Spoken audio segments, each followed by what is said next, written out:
Hello and welcome back to Marketing 201. In this video, we will be going through everything related to market segmentation as it is an integral part of marketing strategy. And we will start off by defining what market segmentation is. So what is market segmentation? Market segmentation is all about how organizations decide on which segments of a market they want to concentrate their efforts. It is when they classify their customers into different groups based on different variables like geographic or lifestyle. But it could also be variables such as age and gender and many other factors. Every firm has limited resources, and that is why they can't target every single customer. There are also legal restrictions with certain products when it comes to segmentation, as for instance, a firm is not allowed to target people under the age of 18 with alcohol.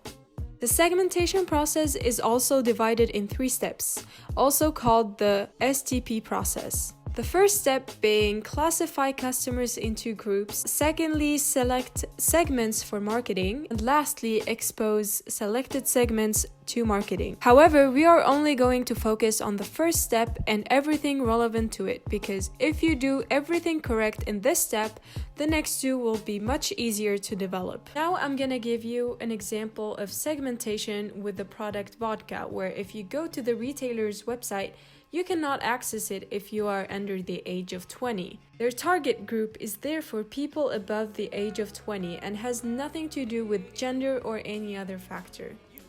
Classification can be done in different ways. In one clear example we can find within the airline industry, where we have 2 distinct customer groups, namely business travelers and economic travelers.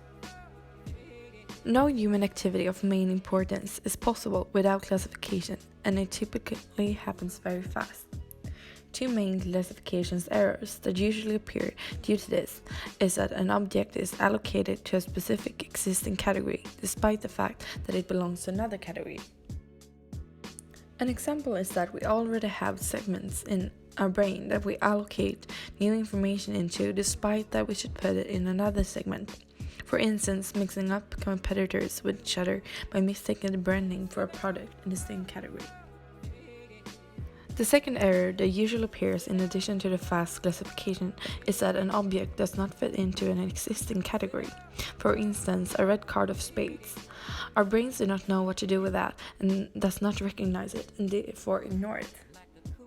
Some criteria for effective classification are that the customers within the same group should be as similar as possible. However, at the same time, the customers in different groups should be as different as possible as well. So, in order to segment consumer markets, we use the so-called consumer criteria, which is divided into 3 levels. First, we have the profile criteria, who and where.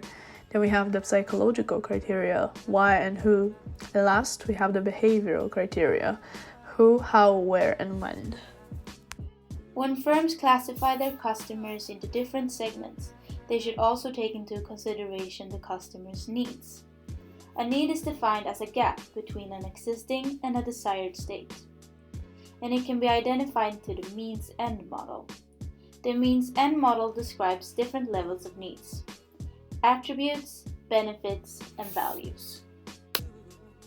The advantage out of knowing the customer's needs and classify them into different segments are that we can take into account why customers buy, and it gives us precision for marketing activities, and it is also useful for both business to customer and business to business. An important aspect to take into account when classifying your customers into different segments is the reaction from the customers after being divided into a certain group. Customers are rather sensitive in being classified into a group. For instance, when handing out flyers at a gym and just handing out to a certain group of customers, the customer might ask themselves, why didn't I receive one? This has a direct link to customer satisfaction. Correct assumption about the customer will lead to high satisfaction, since when the customer feel like they're correctly categorized in the sense that what I think about myself is the same as you think about me, they will feel a higher satisfaction, while false assumption will lead to low customer satisfaction. Thank you so much for watching this video. I hope it helped and you know a lot more about segmentation now. Bye!